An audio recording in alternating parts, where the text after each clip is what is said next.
আল্লাহ তাকায়া দেখি কোন বান্দা আমাকে আল্লাহ বলে ডাক দেয়। আল্লাহ বলে আমি সব কিছু সহ্য করতে পারি, কিন্তু গুনাহগার বান্দা বান্দির চোখের পানি আমি আল্লাহ বরদাস্ত করতে পারি না। আমার আল্লাহ পাক রব্বুল আলামিন বান্দা বান্দিকে এত ভালোবাসে। আল্লাহ বলে বান্দা আমি তাকায় থাকি ফজরের সময় মুয়াজ্জিন যখন আযান দেয়, আমি বান্দা তোর দিকে হাইয়া আলাল ফালাহ হাইয়া আলাল ফালাহ মুয়াজ্জিন যখন তোরে ডাকতেছে নামাজে আসার জন্য, আমি তাকায় থাকি তুমি নি মসজিদে আইসা আমার কুদরতি পায়নি তুমি একটা সিজদা দাও। বান্দা আমি তাকাইয়া রইলাম ফজরের সময় তুমি আসলা না, আমি আবার জোহরের সময় তাকায়া রইলাম, মনে হয় আমার বান্দা জোহরের সময় আসবে, তুমি জোহরের সময় আসলা না। ও বান্দা আমি আবার তাকাইয়া রইলাম, আমার বান্দা মনে হয় আসরের টাইমে আমার কাছে চলে আসবে, আমার কুদরতি পায়ে সিজদা দিবে। ও বান্দা তুই আসরের সময় আসলি না। ও বান্দা আমি তাকাইয়া রইলাম, মনে হয় মাগরিবের সময় চলে আসবে। না না বান্দা তুই মাগরিবের সময় আসলি না। আমার আল্লাহ পাক রব্বুল আলামিন বলে হয় এশারের টাইমে আমার বান্দা আমার কুদরতি পায়ে সিজদা দিবে, কিন্তু এশারের সময়ও আমি তাকাইয়া দেখলাম এশারের টাইমেও তুমি আসলে না বান্দা। ও বান্দা 24টা ঘন্টা আমি তোমার দিকে তাকাইয়া রইলাম, কুদরতি নজর দিয়া তুমি আসলা না। বান্দারে প্রত্যেকটা সময় সেকেন্ডে সেকেন্ডে বান্দা আমি তোর দিকে তাকায় থাকি, কোন গুনাহগার বান্দা নিয়ে আমি আল্লাহ রে আল্লাহ করে ডাক দেয়। আল্লাহ 99 100 ভাগ মায়া থেকে 1 ভাগ মায়া আপনার আর আমার মার কলিজায় বাবার কলিজার মধ্যে দিয়েছি। এত মা আমাদেরকে ভালোবাসে, দুনিয়ার ভালোবাসা সব একদিকে, কিন্তু আমার আপনার মার ভালোবাসা অন্যদিকে। আল্লাহ আমার মার কলিজার মধ্যে এত ভালোবাসা দিল, আর আল্লাহ বলে বান্দা মার একটু ভালোবাসা পাইয়া তুমি এত মার পাগল হয়ে গেছো, আমি আল্লাহ 99 ভালোবাসা দয়া এবং মায়া নিয়ে বসে রইলাম। বান্দারে আমার দেওয়া আলো বাতাস তুই গ্রহণ করলি, একটা বার তুই আমি আল্লাহরে চিনলি না, আমি আল্লাহরে আল্লাহ বলে ডাক দিলি না। আল্লাহ প্রত্যেকটা সময় আপনার আমার জবানের দিকে তাকাইয়া থাকে। ও নবীর উম্মতের দল,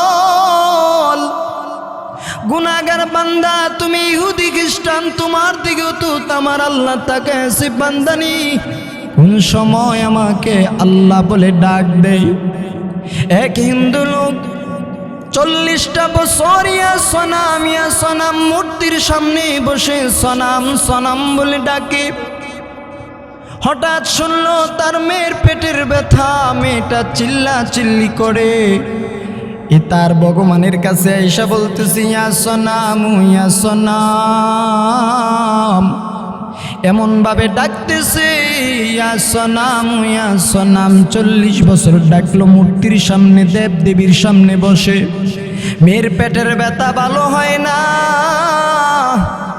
দৌড়াইয়া তার মূর্তির কাছে যাইয়া বলি ইয়া সনাম, ও আমার খোদা, আজ 40টা বছর ধরে আপনার পূজা করি, আপনাকে ডাকাডাকি করি, কোনো দিন আমি কোনো কিছু চাই নাই, একটা জিনিস আজকে চাই রে খোদা। আমার মেয়ের পেটের ব্যথায় ছটফট করে, আমার মেয়ের পেটের ব্যথাটা যদি একটু তুমি যদি সারাইয়া দিতা গো খোদা, তোমার কাছে তো আমি 40 বছরের ভিতরে আমি কিছু চাই নাই। আপনারা বলেন তো দেখি, এই মূর্তি কি তার মেয়ের পেটের ব্যথা ভালো করতে পারবে? না না বান্দা না, এই মূর্তি কোনোদিন মেয়ের পেটের ব্যথা ভালো করতে পারে না। বান্দারে, এমতো অবস্থায় হঠাৎ সনাম সনাম বলতে যাইয়া সমাত, আমার আল্লাহর নামটা যখন বের হয়ে গেছে, আল্লাহ ডাক দিয়ে বলে, কে রে? আমি আল্লাহ রে আল্লাহ বলে ডাক দিলি। আজকে 40টা বছর ধরে আমি তোর ঠোঁটের দিকে আমি তাকায়া রইলাম। বান্দারে, তুই নিয়ে আমাকে একবার ডাক দেস, কি বল না। মতো অবস্থায় আল্লাহর কাছে বলে, আল্লাহ গো, আমার আল্লাহ যখন শব্দ দিলেন বুঝতে পেরেছে এটা মুসলমানের খোদা। এমতো অবস্থায় আল্লাহর কাছে আরজি পেশ করে, মালিক, আজকে 40 বছর ধরে এই মূর্তির পূজা আমি করতেছি, আমার মেয়ের পেটের ব্যথা ভালো হয় না। আজ হঠাৎ বুক দিয়া জবান দিয়া অনিচ্ছাকৃতভাবে সমাদ বের হয়ে গেল, আর আপনি সাথে সাথে উত্তর দিলেন, আমি বুঝতে পেরেছি আপনি মুসলমানের খোদা। ও মুসলমানের খোদা, আমার মেয়ের পেটের ব্যথা যদি ভালো হয়, আমি তোমার কালেমা পড়ে মুহাম্মাদের কাছে যাইয়া মুসলমান হয়ে যাব। আল্লাহ ডাক দিয়ে বলে, বান্দা তুই আর দেরি করবি না, তোর বাড়িতে যাইয়া দেখ তোর মেয়ের পেটের ব্যথা সরে গেছে। ওই লোকটা দৌড়াইয়া যায়, দেখে যেই মেয়েটা মাটির মধ্যে গড়াগড়ি করে মেয়েটা বসে আছে, আর বলতেছে, বাবা গো, কোন কবিরাজের কাছে গিয়েছিলেন বাবা? হঠাৎ দেখি আমার পেটের ব্যথা চলে গেছে। ওই হিন্দু লোকটা চোখের পানি ছেড়ে দিয়া বলে, ও মেয়ে, আর দেরি করবি না, চল গো। এমন ডাক্তারের সন্ধান পেলাম, আমার 40টা বছরের জিন্দেগি আমি কাটাইয়া দিলাম না ফরমানি করে, আসল খুদারে চিনলাম না। তো অবস্থায় আমার নবীর কাছে যাইয়া বাবা এবং মেয়ে দুজন মুসলমান হয়ে গেছে। এই জন্যই তো আমি বলি, আল্লাহ বলতেছে, আমি বান্দা, আমি তোর 24টা ঘন্টা তোর ঠোঁটের দিকে তাকায়া থাকি। আমি আল্লাহ রে, কোন সময় তুমি আল্লাহ বলে ডাক দিবা? যত অন্যায় করো আমার আল্লাহ বলে, বান্দারে 2টা চোখের পানি ছেড়ে যখন দিবি, আমি আল্লাহ তোর জিন্দিগির সমস্ত গুনাহ মাফ করে দিব। আল্লাহ বলে, আমি বান্দার সব কিছু সহ্য করতে পারি। গুনাহগার বান্দা যদি চোখের পানি ছেড়ে দেয়, আমি আল্লাহ, আমার আল্লাহর কুদরতির মধ্যে কেমন যেন আঘাত হয়ে যায়। আমি আল্লাহ তার জিন্দিগির সমস্ত গুনাহ মাফ করে দিই। ও নবীর উম্মত, ও নবীর আশিক, কেমন ভাবে নবীর সাহাবীরা আমার নবীকে ভালোবাসতো, আমার আল্লাহরে ভালোবাসতো। যত বড় গুনাহ করো না কেন, কালেমার মালা যদি গলার মধ্যে লাগাও রে যুবক, আমার আল্লাহ পাক রব্বুল আলামিন তোমার জিন্দেগির সমস্ত গুনাহ মাফ করে দিবে। এক বান্দা আমার নবী ইসলামের দাওয়াত দেয়, কিন্তু আমার নবীর কাছে যে দাওয়াত দিতেছে, আমার নবী যে মানুষের বাড়িতে দাওয়াত দেয়, ভয়ে ভয়ে দাওয়াত দেয়, ইসলামের কাজটা প্রকাশ্যভাবে দিতে পারে না। আমার নবী মসজিদে নববীতে বইয়া দোয়া করে, আল্লাহ, আবু জাহেল আর না হইতো দাহিয়াতুল কালবি, এই 2 জনের একজনকে ইসলামের জন্য কবুল করে নাও। আমার আল্লাহ কুদরতি ভাবে আওয়াজ দিয়া বলে, ও নবী গো, আপনার দোয়া আমি কবুল করে নিলাম। আমি দাহিয়াতুল কালবিকে ইসলামের জন্য কবুল করে নিলাম। দাহিয়াতুল কালবি আগামীকাল সকালবেলা আপনার কাছে আসবে গো নবী। সকালবেলা আপনার কাছে আইসা কালেমার মালাটা গলায় পরে নিবে। আমার নবী খুশি হয়ে গেলেন। পরের দিন সকালবেলা মসজিদে নববীতে নবী ফজরের নামাজের পর নবী সকল মুসল্লি চলে যাইতেছে, কিছু সাহাবায়ে কেরাম নবীর পাশে বসে আছে। এমত অবস্থায় নবী অপেক্ষা করতেছে। আল্লাহ তো বলছে আজ তাহিয়াতুল কালবি আসবে, আমার দোয়া আমার আল্লাহ কবুল করলো। এমত অবস্থায় সাহাবীরা তাকায় দেখে তাহিয়াতুল কালবি মসজিদে নববীতে ঢুকতেছে। সাহাবীরা রাগ হইয়া তরবারি নিয়ে আঘাত করবে এরকম মনে হয়। তাহিয়াতুল কালবি আমার নবীকে আঘাত করবে। এমত অবস্থায় তাহিয়াতুল কালবি যখন ঢুকবে আমার নবী ডাক দিয়ে বলে সাহাবায়ে কেরাম সাবধান, দাহিয়ার শরীরে একটা টুকরা আঁচড় যাতে করে না লাগে। আজকে দাহিয়া আমাকে মারার জন্য আসে নাই রে সাহাবী। এমন তো অবস্থায় তাহিয়াতুল কালবি কি বলতেছে, আসো। আমার নবী ইশারা দিলেন যাওয়ার জন্য মিম্বারের কাছে। আমার নবী বসা অবস্থায় দাহিয়া যখন আসতেছে, নবীর শরীরের মধ্যে একটা চাদর ছিল, চাদরটা নিচে বিছাইয়া দিল দাহিয়াতুল কালবি। এই চাদরটা বিছানো দেখে শরীর থেকে নবীর শরীর থেকে আমার জন্য আমি বসার জন্য নবীর চাদরটা দিয়ে দিয়েছি। দাহিয়াতুল কালবি চোখের পানি ছেড়ে দিয়া বলতেছে, ও নবী, আগে ভাবতাম আপনি আমার দুশমন, আজ আমি দেখলাম আপনাকে আমি দূরের থেকে আমি চিনতাম, মানুষের কাছে খালি শুনতাম, কিন্তু বিশ্বাস করতাম না গো আপনার আদর্শ এত সুন্দর। আপনার গায়ের চাদরটা আমি দাহিয়াতুল কালবি বসার জন্য আপনি বিছিয়ে দিয়েছেন গো নবী। দাহিয়াতুল কালবি চাদরটারে নিয়া একবার কপালে চুল লাগাইতেছে, আবার মুখে চুমু লাগাইতেছে, শরীরে মাখতেছে আর কান্না করে, নবী গো আপনি এত রহমতের নবী, আপনার আদর্শ এত সুন্দর আমি আগে জানতাম না। ও নবী, চোখের পানি ছেড়ে দিয়ে বলতেছে, নবী গো কালেমার মালাটা আমার গলায় আপনি পরাইয়া দে। আমার নবী হাতে হাত রেখে তাহিয়াতুল কালবি কালেমার মালা যখন গলায় পড়লো, দাহিয়াতুল কালবি ডাক দিয়া বলতেছেন, নবী গো আমার জিন্দেগির সমস্ত গুনাহ কি মাফ হইল নাকি? আমার নবী বলে, হ্যাঁ সমস্ত গুনাহ তোমার মাফ, তুমি নিষ্পাপ শিশুর মতো হয়ে গেছো। দাহিয়াতুল কালবি নবীর কাছ থেকে এবার চলে যায়। 5 ওয়াক্ত নামাজ পড়ে আমার নবী, দাহিয়াতুল কালবি আমার নবীর পিছনে নামাজ পড়ে, প্রতিদিন নামাজ পড়তেছে।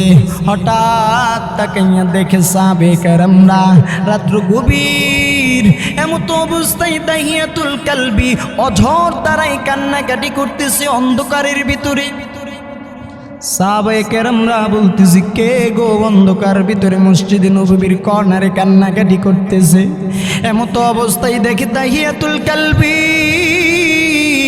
এই খবর যাইয়া সাহাবায়ে কেরামদের কি বলতেছে, নবী গো প্রতিদিন অন্ধকারের মধ্যে আপনার সাহাবী দাহিয়াতুল কালবি কান্নাকাটি করে গো নবী। আমার নবী দাহিয়াতুল কালবিরে ডাক দিল, দাহিয়াতুল কালবি এদিকে আসো।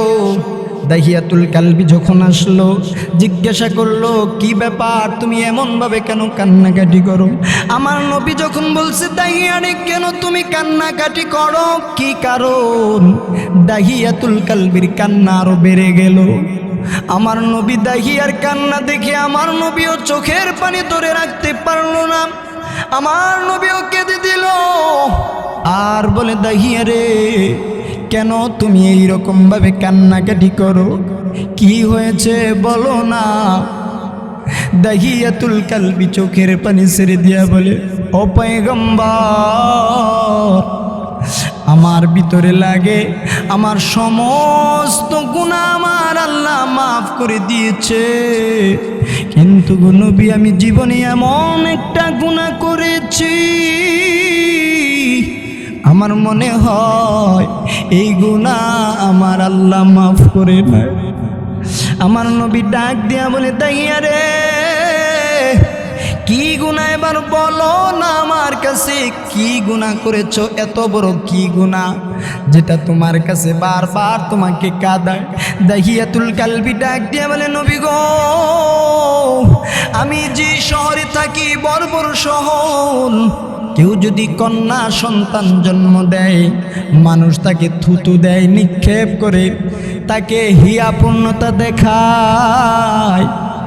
মেয়ের বাবা কেউ হতে পারে না। যদি কোনো মেয়ে জন্ম নেয়, মেয়ে যদি জন্ম নেয়, তাকে জ্যান্ত কবর দিয়া দেয় গো নবী। আমি সফরের মধ্যে যাব গো নবী, আমার বিবির গর্ভের মধ্যে বাচ্চা, আমি আমার বিবিকে বলে যাইতেছি, বিবি রে, ও বিবি, আমি সফরের মধ্যে চলে যাইতেছি গো বিবি, তোমার গর্ভে যদি কন্যা সন্তান হয়, জ্যান্ত তুমি তাকে দাফন করে দিবা। আর যদি ছেলে সন্তান হয়, বীর বাহাদুরের মতো আমায় দাহিয়াতুল কালবির পরিচয় দিবা, দাহিয়াতুল কালবির সন্তান। এই কথা বলে দাহিয়াতুল কালবি সফরে চলে গেল। আপনার আমার মা কত কষ্ট করে জন্ম ধারণী মা, যখন বাচ্চা প্রসব করলো, দুনিয়াতে আসলো, মার অন্তরে মায়া লেগে গেল। কন্যা সন্তান জন্ম নিছে, ভিতরে ভিতরে আবার ভয়, আমার স্বামী তো আমাকে বলে গেছে তাকে কন্যা সন্তান হইলে জীবিত দাফন দেওয়ার জন্য। এমতো অবস্থায় আমি কিভাবে তাকে দাফন দিব, কারণ আমি অনেক 10 মাস 10 দিন আমি গর্ভধারণ করেছি। কত রাত আমি মা ঘুমাইতে পারি নাই, আমার অন্তরে মায়া লেগে গেল। কন্যা সন্তানটাকে আমি আর মারতে পারি না, আমি তাকে লালন পালন করতে লাগলাম। এমতো অবস্থায় মেয়েটা ডুকরে ডুকরে 5 থেকে 7 বছর যখন হইল, এমনি দাহিয়াতুল কালবি তার সফর থেকে আসলো। আসার সাথে সাথে বাড়িতে ঢুকবে, এমতো অবস্থায় দেখি একটা কন্যা সন্তান তার জড়াইয়া ধরতেছে আর বলে, বাবা কেমন আছো, তুমি ভালো আছো নি?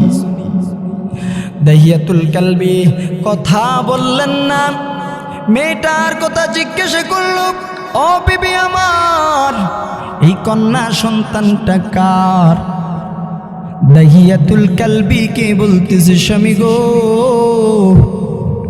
আপনি বলেছিলেন মেয়ে সন্তান যদি, কন্যা সন্তান যদি দুনিয়াতে আসে, আমি তাকে জ্যান্ত কবর দেওয়ার জন্য আমি পারি নাই গো নবী।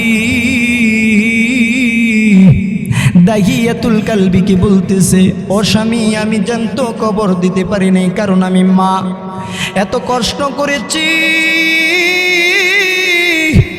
আমি মা অনেক কষ্ট করেছি, কত রাত আমি মা ঘুমাইতে পারি নাই, খানার প্লেটটা নিয়েও আমি খাইতে পারি নাই। আপনি তো গর্ভধারণী করেন নাই, আপনি তো এই ব্যথা আপনি বুঝবেন না। দাহিয়াতুল কালবি কিছুই বললেন না, বাপটা দেখাইতেছে, সে বুঝাইতেছে আমি খুশি, কিন্তু তার রাগটা ভিতরে রেখে দিল। এমতো অবস্থায় মেয়েটার নাম রাখলো জামিলা, বলতেছে জামিলাকে সাজাও, আমি তাকে নিয়ে বেড়াইতে যাইব। জামিলাকে সাজাইয়া মাও মনের আনন্দ লেগে গেল, আমার স্বামী আমার মেয়েটাকে মেনে নিল, আজ আমি অনেক বড় খুশি।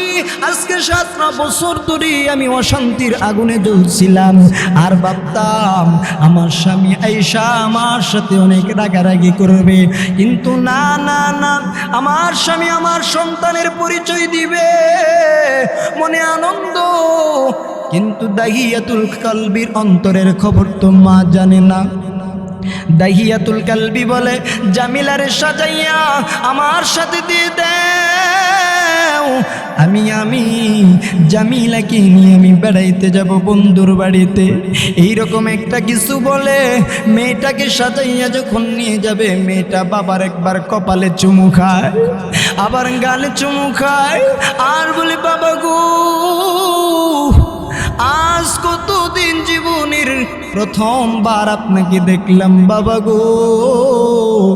বাবাও আদর করতেছে। এমতো অবস্থায় হাঁটি হাঁটি পা পা করে যখন সামনে অগ্রসর হইল, মরুভূমির কাছে চলে গেল, যাইয়া বলতেছে জামিলা একটু নামো। মেয়েটাকে নামাইয়া বলতেছে জামিলা ওই জায়গার মধ্যে তুমি যাইয়া একটু খেলাধুলা করো, আমি একটু এখানে কাজ করব। দাহিয়াতুল কালবি এমনভাবে একটা গর্ত করতে লাগলো। যখন মাটি করতেছে এমতো অবস্থায় মেয়েটা তাকাইয়া দেখে বাবার শরীর থেকে ঘাম বের হয়ে গেছে, জমিনে পড়তেছে। মেয়েটা দৌড়াইয়া আইসা মেয়ের হাত দিয়া বাবার কপালের ঘামগুলি মুছে দিতেছে আর বলতেছে বাবা গো,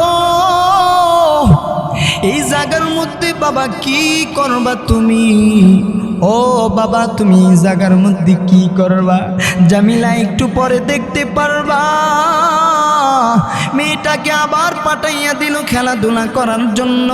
দাহিয়াতুল কালবি যখন তার কাজটা শেষ, যখন কবরটার মতো খুঁড়ে ফেললো, গর্ত খনন হয়ে গেল, আর ডাক দিয়া বলতেছে জামিলা এদিকে আসো, এদিকে আসো, দেখো না গো গর্তের মধ্যে কি জানি দেখা যাইতেছে।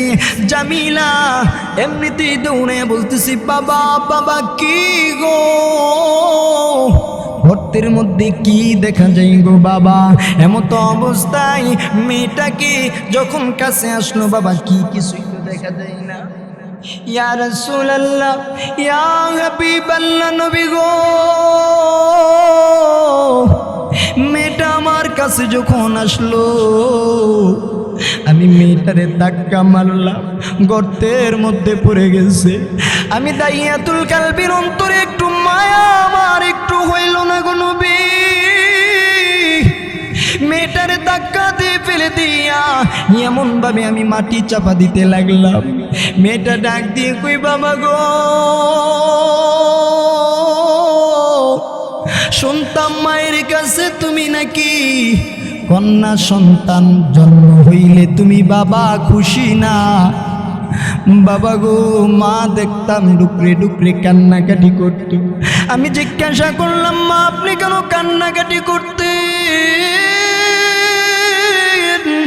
মা কোনো জবাব দিত না।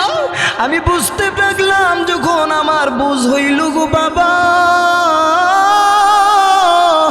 আমার যখন বুঝ হইল আমি বুঝতে পারলাম একদিন আমার মা বিনাইয়া বিনাইয়া কান্না করে আর বলে ও আল্লাহ আমার স্বামী যেন আমার কন্যা সন্তানকে মেনে নেয়। আমি দরজার কিনারায় থেকে আমি আওয়াজটা শুনলাম ইয়া রাসূলুল্লাহ ইয়া হাবিবাল্লাহ। আমার মেয়েটা ডাক দিয়ে কই আপু আর জিন্দেগিতে কোনোদিন আপনার পরিচয় দেব না, আপনি যে আমার পিতা।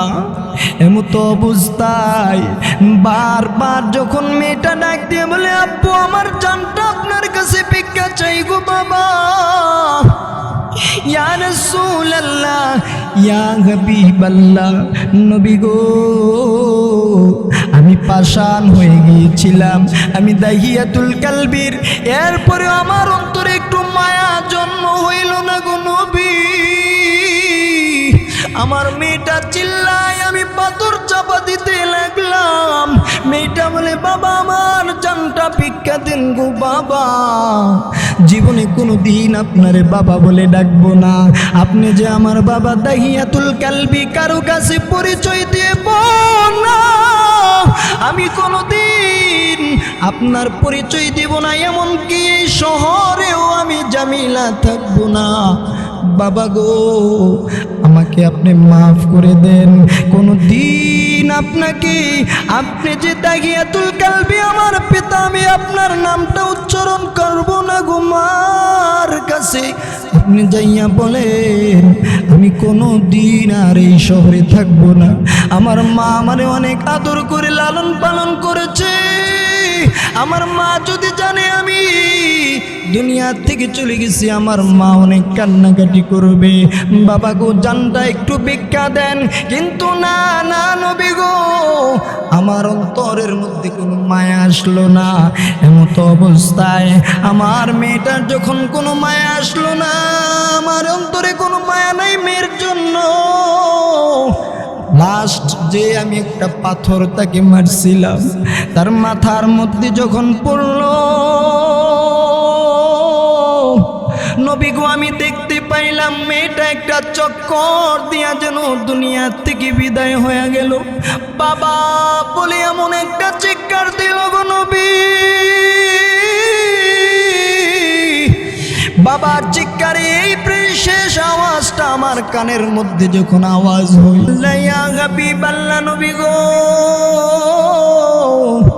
আমি যখন নামাজের মধ্যে দাঁড়াই, ইয়া রাসূলুল্লাহ, ওই যে বাবা বলে ডাক দিয়েছিল আমার মেয়ে জামিলা, এই আওয়াজটা আমার কানের মধ্যে যখন আসে গো নবী, আমার কাছে লাগে আমার সব গুনাহ মাফ হবে। আমার মনে হয় গো নবী এই গুনাহ মাফ হবে। আমার নবী চোখের পানি ছেড়ে দিয়ে কান্দে, তাকিয়ে রে তোর কি একটু মায়া হইল না তোর সন্তানের প্রতি? আমার নবী হাও মাও করে কান্নাকাটি করতেছে। দাহিয়াতুল কালবি রে, মেয়েটাকে তুই দুনিয়া থেকে বিদায় করে দিবি। আমার নবী বলে, যার ওই সময় বলে যার একটা মেয়ে হবে, যার দুইটা মেয়ে হবে, যার একটা মেয়ে হবে, যার তিনটা মেয়ে হবে, একটা জান্নাত, যার দুইটা তার দুইটা জান্নাত, যার তিনটা মেয়ে হবে তার তিনটা জান্নাতের মালিক হয়ে যাবে। ও দুনিয়ার মুসলমান, দাহিয়াতুল কালবির কান্না দেখে আমার নবী বলে, দাহিয়া রে, অন্যায় তো অনেক বড় করেছো, কিন্তু আমার আল্লাহর কলিজার মধ্যে এত মায়া, এত মায়া। আমার আল্লাহ বলে, বান্দারে, এই কালেমার মালাটা গলায় লাগানোর জন্য আমার আল্লাহ তোর জিন্দিগির সমস্ত গুনাহ মাফ করে দিয়েছে। এই জন্যই তো বলে, মায়ুস না হো আহলে জমিন আপনি খতা সে, তকদীর বদল जाती है मुझ दर की दुआ से। পাপি দাপি বান্দাকে হো নিরাশ জানা হয়, তকদমনে দুয়ার ফলে তকদিরও পাল্টায়। মানুষ যতই গুনাহ করুক, সে যদি পাপের দিকে লজ্জিত হয়ে আমার আল্লাহরে আল্লাহ বলে ডাক দে, আমার আল্লাহ তার জিন্দিগির সমস্ত গুনাহ মাফ করে দেয়। দাহিয়া, তোর জিন্দিগির সমস্ত আমার আল্লাহ মাফ করে দিয়েছে, তোর সমস্ত গুনাহ। ও নবীর উম্মত, আজকে আমি তো এত বড় গুনাহ করি নাই, কিন্তু দেখেন না সাহাবায়ে কেরামরা অল্প একটু গুনাহ করলে এমন ভাবে নিজেরে মনে করতো অপরাধী, আমার চাইতে অপরাধী আর কেউ নাই। নবীর একজন সাহাবী সালাবাতুল আনসারী ছিল, তার বাড়ি ছিল মদিনায়, তার বড় ভাইয়ের নাম হলো সাঈদ। নবীর সাহাবী, তার বাড়ি হলো মক্কায়। আমার নবী সাঈদ রে ডাক দিয়ে বলে, সাঈদ রে, তাবুকের যুদ্ধের মধ্যে যেতে হবে আমার সঙ্গে। সাঈদ সালাবের ডাক দিয়ে বলছে, ভাই আমার, আমি আমার নবীর সাথে যুদ্ধের ময়দানে যেতে হবে, আমার বউ বাচ্চা, আমার সব ব্যবসা বাণিজ্য তুমি দেখশন করবা। গ্রহণ করলো সালাবাতুল আনসারী, গ্রহণ করে এমত অবস্থায় দায়িত্ব সব পাইয়া যখন সাঈদ আমার নবীর সাথে তাবুকের যুদ্ধের মধ্যে চলে গেল, এই সময় শয়তান আইসা কুমন্ত্রণা দেয়, সালাব রে, একটু পর্দার ভিতরে যা, সাঈদের স্ত্রী বড় সুন্দরী, এটা সুবর্ণ, শুধু হাত ছাড়া করা যাবে না। এমত অবস্থায় সালাবা শয়তানের কুমন্ত্রণায় পরে পর্দার ভিতরে যাইয়া সাঈদের হাতের স্ত্রীর হাতের মধ্যে যখন ধরল, সাঈদের স্ত্রী ডাক দিয়া বলে, সালাবা রে, তোমার তো উদ্দেশ্য ভালো না, যদি এই উদ্দেশ্য তোমার আসল হয় তুমি তো জাহান্নামী হয়ে যাইবা। তোমার কি আল্লাহর ভয় নাই? তোমার কি জাহান্নামের ভয় নাই? কিয়ামতের দিন কি তুমি অপরাধী হইয়া উঠতে চাও? আমি কিন্তু তোমার বাইরে রেখে যাওয়া আমানত, তুমি কি আমানতের খেয়ানত করবা? তোমার ভিতরে কি আল্লাহর একটু ভয় নাই? সালামাতুল আনসারী যখন এই কথা বলল, তাড়াতাড়ি হাতটা ছেড়ে দিয়া গুনাহগারের বেশে এমন ভাবে একটা দৌড় মারলো পাহাড়ের কাছে যাইয়া বলে, প্রভু গো, আমার চাইতে গুনাহগার আর কেউ নাই, আমি অন্যায় করে ফেলেছি, আমার চাইতে জাহান্নামের আসামি আর কেউ নাই। দেখেন, একটু গুনাহ করার কারণে, গুনাহ তো করেই না, একটু আমানতের খেয়ানত হওয়ার কারণে কি রকম ভাবে সালামাতুল আনসারী কেমন ভাবে কান্নাকাটি করলো আল্লাহর কাছে যে, কোন মালিক, আমার চাইতে গুনাহগার এই জমিনে আর কেউ নাই, সাত আসমানের নিচে সাত জমিনের উপরে আমার চাইতে আমি সালামার মতো আর কেউ গুনাহগার নাই। এমতো অবস্থায় পাহাড়ের মধ্যে এমনভাবে সিজদায় পড়ে কান্নাকাটি করে সাইদ যুদ্ধের ময়দান থেকে এসে বাড়িতে আইসা থেকে সালাবা নাই। এমতো অবস্থায় তার স্ত্রী ডাক দিয়ে বলে, স্বামী গো, আপনি যখন চলে গেছেন, সালাবা শয়তানের ওয়াসওয়াসা পেয়ে আমার হাতের মধ্যে ধরলো। আমি বলেছিলাম, সালাবা রে, তোমার কি জাহান্নামের ভয় নাই? আল্লাহর আযাবকে কি তুমি ভয় করো না? এই কথা বলতে দেরি আমার হাতটা ছেড়ে পাহাড়ের দিকে দেখলাম একটা দৌড় মারলো। সাইদ যাইয়া বলতেছি, সালাবা রে, আয় আয় ভাই, আমার বাড়িতে চলে আয়, গুনার জন্য আমার আল্লাহর কাছে ক্ষমা চা। এমতো অবস্থায় বাড়ির দিকে যখন রওনা হবে, সালাবা ডাক দিয়া বলে, ও ভাই আমার, আমি অন্যায় করে ফেলেছি, আমি অপরাধ করেছি, যদি আমাকে বাড়িতে নিতে হয় আমার দুইটা হাত বেঁধে মাথার উপর দিয়া নিয়া রশি টেনে টেনে আমাকে অপমানিত গোলামের টেনে টেনে নিয়ে যাও, আমি অন্যায় করেছি। যখন বাড়ির দিকে যাবে, ভাই আমার দাঁড়াও, আমার গুনার কারণে চলো নবীর সাহাবী আবু বকরের কাছে যায়।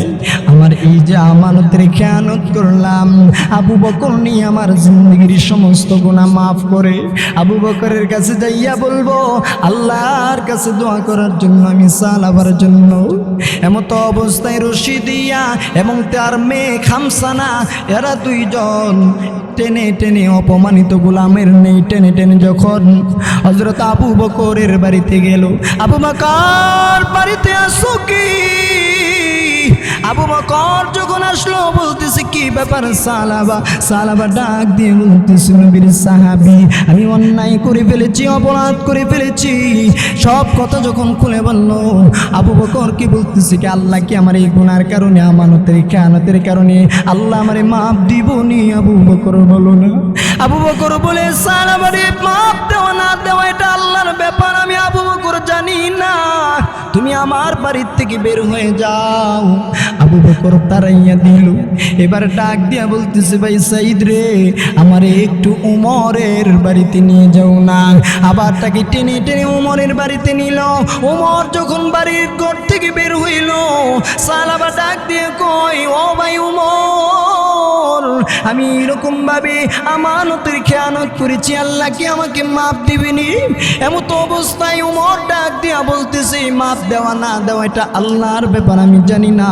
ও সালাবা, তুমি আমার বাড়ির থেকে বের হয়ে যাও। এমনিতে ওমর যখন বের করে দিল, আবার ডাক দিয়া বলতে, ভাই সাইদ, আমার একটু আলীর দরবারে নিয়ে যাও না। আলীর বাড়িতে যখন গেল, আলী আসলো। আলী রে, ও আলী, হাসান আর হুসাইনের আব্বা, শোনো না, আমি আমানতের খেয়ানত করেছি, অনেক বড় গুনাহ করে ফেলেছি, আল্লাহ কি আমারে মাফ দিবনি? এবার আলী ডাক দিয়ে বলে, মাফ দেওয়া না দেওয়া এটা আল্লাহর ব্যাপার, আমি জানি না, তুমি আমার বাড়ির থেকে বের হয়ে যাও। আলী যখন তাড়াইয়া দিল, যখন বের হয়ে গেল, এবার যাইল উসমানের দরবারে। উসমান বলে, আমি জানি না, মাফ দেওয়া না দেওয়া এটা আল্লাহর ব্যাপার, তুমি আমার বাড়ির থেকে বের হয়ে যাও। এবার ডাক দিয়া বলতেছে, সালাবা, দিয়ে বলেন ভাই সাইদ, আবু বকর বিদায় করতে পারে, ওমর বিদায় করতে পারে, আলী বিদায় করতে পারে, উসমান বিদায় করতে পারে। আমার মনে হয় দুজানের বাদশা নবী, কামলেওয়ালা নবী, জিন্দা নবী, রাহমাতুল লিল আলামিন, আমার নবী মনে হয় দয়ার সাগর নবী আমারে তাড়াইয়া দিবে না। ভেবেছিলাম সাহাবীদের মাধ্যমে সমস্যাটা সমাধান হয়ে যাবে, কিন্তু হইল না। চেয়েছিলাম নবীর কাছে কথাটা বলতে লজ্জা হবে, কিন্তু না না, আমার নবীকে না জানাইলে না হয়। আমার নবীকে তো আমার কথা বলতেই হবে। আমার একটু নিয়ে যাও আমার নবীর দরবারে। যখন নবীর দরবারে গেলাম, ইয়া রাসূলুল্লাহ, ইয়া হাবিবাল্লাহ, নবী গো, আমি সালাবা অনেক বড় অন্যায় করে ফেলেছি গো নবী। আবু বকরের বাড়িতে গেলাম, আবু বকর তাড়ায়া দিল, আলী তাড়ায়া দিল, ওসমান বিন নুরাইন তাড়ায়া দিল। নবী গো, ওমরও তাড়াইয়া দিল। আপনার সাহাবী, আপনার কাছে আসলাম গো নবী।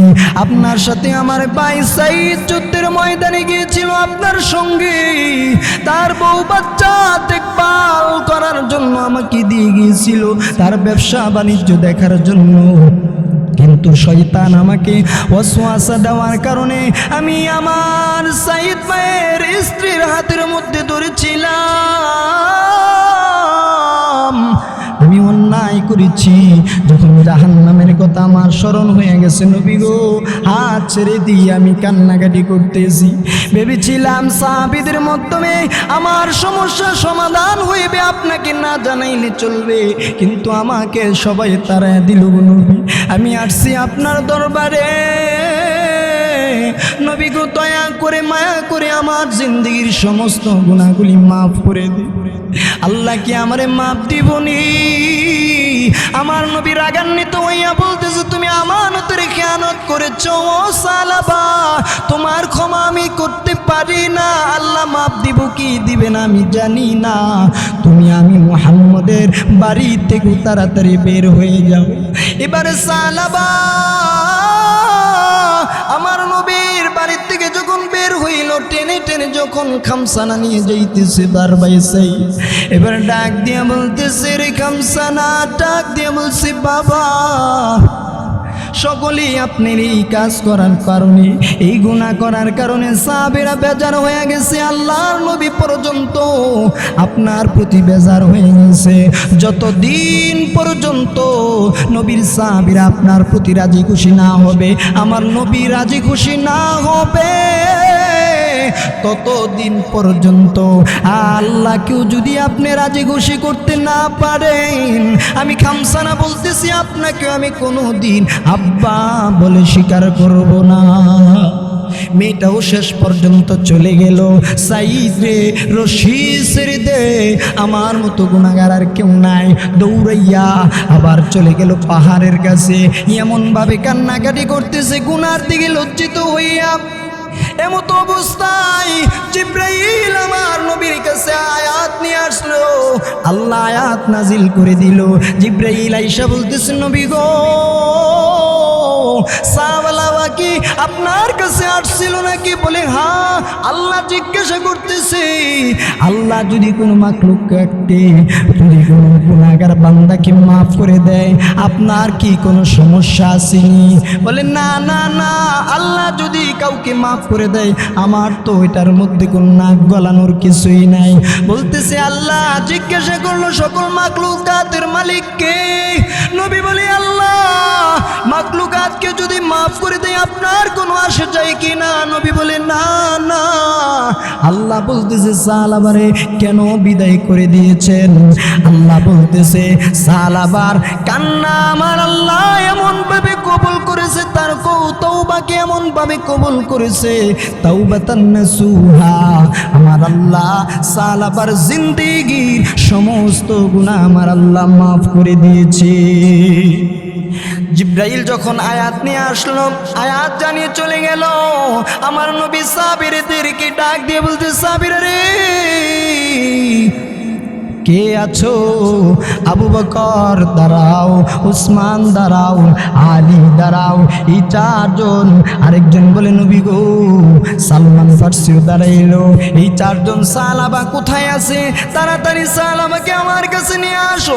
সাহাবার খোঁজাখুঁজির জন্যই তারা যখন যাইলো, লোকেদেরকে যাইয়া ডাক দিয়া বলতেছে, সাহাবা নামে কাউরে তোমরা চিনোনি? বলে না না না, ও আবু বকর, লোকটার পরিচয় কি জানতে পারি? সে জাহান্নামের ভয়ে কান্নাকাটি করে আল্লাহর কাছে ক্ষমা চায়। এমন কোন লোকের সন্ধান আছে কি তোমাদের কাছে? লোকটা ডাক দিয়া বলে, আবু বকর, সন্ধান আছে, কিন্তু তার নাম আমরা চিনি না। যখন রাত্র গভীর হইয়া যায়, এই লোকটা এমনভাবে কান্নাকাটি করে, একটা পাহাড়ের গুহা থেকে এমনভাবে কান্নার আওয়াজ আসে। তার কান্নার কারণে আমরা বস্তির লোকের ঘুম ভেঙে যাই। কি বলে কান্নাকাটি করে বলতেছে, প্রভু আমি সাহাবার মতো নাফরমান এই দুনিয়াতে আর কেউ নাই। ও আল্লাহ, আবু বকরের দরবারে গেলাম, উসমান, আলী, সবার কাছে গেলাম, তারা আমাকে বিদায় করে ফেলেছে। আমার মনে হয় নবীর কাছে অনেক আশা নিয়ে গেলাম, আপনার বন্ধুর কাছে, আমার নবীও আমারে তাড়াইয়া দিল। ও আল্লাহ, তুমি যদি আমারে তাড়াইয়া দেও, আমি কার দরবারে যাইব? আমার তো আর কোনো দরজা নাই। এমত অবস্থা আল্লাহর কাছে এমনভাবে কান্নাকাটি করে বলতেছি, আল্লাহ গো, সন্তান যদি কোনো অপরাধ করে, তার বাবা যদি তাকে মারধর করে, রাত্র হইলে মা দরজা খুলে তারে খানা দেয়, বাবা বলে বাড়িতে আসলে ঠ্যাং ভেঙে ফেলবো, হুমকি দেয়, কিন্তু জনম দুঃখী মা পিছনের দরজা দিয়া সন্তানরে খাওয়াইয়া আরামে ঘুম পাড়াইয়া দেয়। এমন মায়া যদি আল্লাহ তুমি মার কলিজায় দিতে পারো, তুমি তো ৯৯ ভালোবাসা নিয়ে বসে আছো গো মালিক। জঙ্গলার পশু পাখি আরামে ঘুমায়, মানুষগুলি বউ বাচ্চা নিয়ে আর সবাই ঘুমায় আছে, কিন্তু সাহাবা নামে তোমার গোলামটা কান্নাকাটি করতেছি। তোমার কি দয়া লাগে না? তোমার কি মায়া লাগে না? আমার আল্লাহ রে, আল্লাহর সিফতি নাম ধরে ধরে এমনভাবে কান্নাকাটি করতেছে। কান্নার কারণে বুঝে গেছে, চলো মনে হয় এটাই সাহাবা হবে। আবু বকর জামল করেছে, সাহাবারে মাথা উঠা, আর কান্না করার দরকার নাই। এমত অবস্থায় এমনিতেই সাহাবা বলে, আবু বকর তোমার দরবারে গিয়েছিলাম, খোদার কসম কে বলে, ও আবু বকর,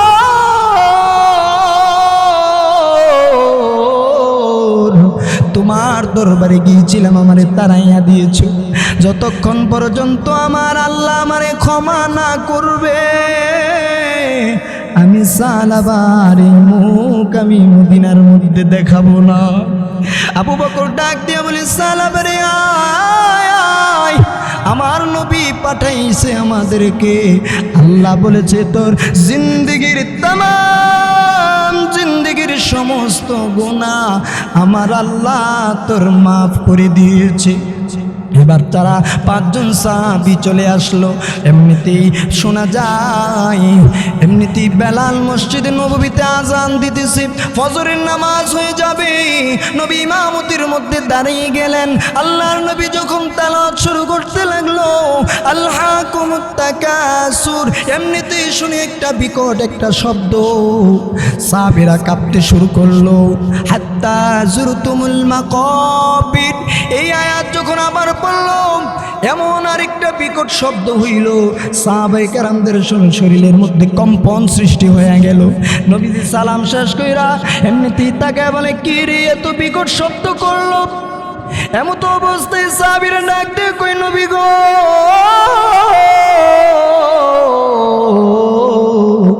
আপনার সাহাবী সালাবাতুল আনসারী জমিনের মধ্যে ঘোরাঘুরি করতেছে। আমার নবী দৌড়াইয়া যাইয়া সালাবারে কুলে নিয়া নবীর রানের উপরে রাখিয়া বলতেছে, ও সালমান, আমার সালাবার চোখে মুখে পানি দে। এমনি ব্যক্তি সালমান ফার্সি তার বুক টেস করলো, তাকাইয়া দেখে সালাবা দুনিয়ার থেকে বিদায় হয়ে গেছে। আমার নবীরে ডাক দিয়ে কই, নবী গো, আপনার সাহালাবা চিরদিনের জন্য এই দুনিয়া ছেড়ে আল্লাহর দরবারে চলে গেছে। আমার নবী বলে তাড়াতাড়ি দাফন কাফনের ব্যবস্থা করো। আমার নবী বলে আমি সালাবাকে আমি গোসল দেব, আমি নিজে নামাজ পড়াবো, জানাজার নামাজ। সালাবার ওযু গোসল হয়ে গেল। এমতো অবস্থায় নবী জানাজা পড়াইয়া দিলেন। এমনিতেই তাকায় দেখে নবী উকি মেরে মেরে হাঁটতেছে। ওমর যায় ডাক দিয়ে বলে, নবী গো, পুরা পাটা আপনি জমিনে লাগান না, কারণটা কি? আপনি উকি মেরে মেরে হাঁটতেছে। আমার নবী চোখের পানি ছেড়ে দিয়া বলতেছে, ও ওমর, আমার আল্লাহ সালাবাকে এমন ভাবে কবুল করে ফেলেছে, আমি নবী আমি যে পুরা পাটা জমিনে লাগাবো, কারণটা কি জানো নি? আমি উকি মেরে মেরে হাঁটতেছি, আমি পুরা পাটা জমিনে লাগাই না গো, কারণ কি জানো নি? আমার আল্লাহ সালাবাকে এমন ভাবে কবুল করেছে, এমন আমার আল্লাহ এত ভালোবেসেছে, আসমান থেকে আই সালাবার জানাজার মধ্যে এত ফেরেশতারা আল্লাহ পাঠাইছেন, এত ফেরেশতারা অগণিত ফেরেশতা নাজিল করেছে। আমি নবী পুরা পাটা জমিনে লাগাবো, এতটুকু জায়গা আমি নবী পাইতেছি না। দেখেন একটু গুনাহ করার কারণে সালামাতুল আনসারী কেমন ভাবে গুনার দিকে লজ্জিত হইয়া আমি আল্লাহর কাছে কেমন ভাবে কান্নাকাটি করে, আপনি আমি এর থেকে কত বড় বড় গুনাহ করতেছি, জিনা ব্যভিচারের মধ্যে লিপ্ত আছি, এরপরেও আল্লাহর কাছে ক্ষমা চাই না। আল্লাহ পাক রব্বুল আলামিন বান্দার 24টা ঘন্টা বান্দার দিকে তাকাইয়া থাকে। আপনি আমি আল্লাহ পাক রব্বুল আলামিনের কাছে ক্ষমা চাই না, অথচ আল্লাহ বলেন বান্দার 24টা ঘন্টা বান্দার ঠোঁটের দিকে আমি তাকাইয়া থাকি, কখন আমাকে আল্লাহ বলে ডাক দেয়। এই সাহাবায়ে কেরামদের এত কাহিনী কেন বলা হয়? নবীর আদর্শ তারা এমনভাবে মানত, আপনি আমি কিন্তু এই আদর্শ মানতেছি না। আল্লাহর কাছে দোয়া করবেন, তকদীর বদল জাতি হে মুজদার কি দোয়া সে, তকদীর পরিবর্তন হয় দোয়ার মাধ্যমে। বেশি বেশি আল্লাহ তাআলার কাছে দোয়া করার তৌফিক দান করুক আমাদেরকে আল্লাহ পাক রব্বুল আলামিন, আমাদেরকে নবীর আদর্শ এবং নবীর সিরাত সম্পর্কে, নবীর আদর্শ মেনে আমাদেরকে চলার তৌফিক দান করুক। সবাই বলেন আমিন। ওয়া আখির দাওয়ানা আলহামদুলিল্লাহি রাব্বিল আলামিন।